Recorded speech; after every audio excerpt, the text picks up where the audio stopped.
आपको बताएं कि कौमी इक्तिसादी काउंसिल की एग्जीक्यूटिव कमेटी का इजलास जारी है। एक्निक ने 172 अरब के 10 तरक्याती मंसूबों की मंजूरी दे दी है। इसकी डिटेल्स लेते हैं। नुमाइंदा खसूसी बोल न्यूज़ सलमान अवान हमारे साथ मौजूद है। सलमान, आगाह कीजिएगा, कितने मुआहदे हैं जिनकी मंजूरी दी गई है, तरक्याती काम इसमें कितने हैं?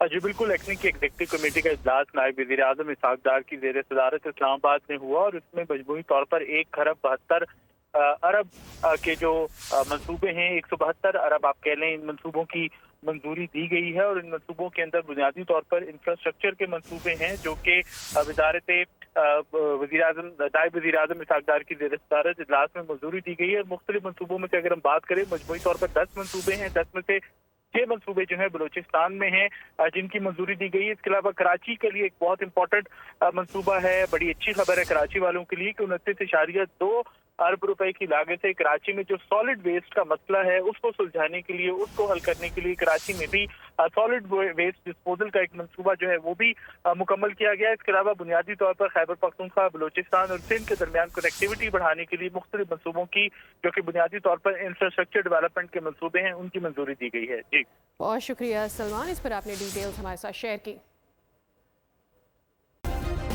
सब्सक्राइब करें और बेल दबाएं ताकि कोई खबर रह न जाए।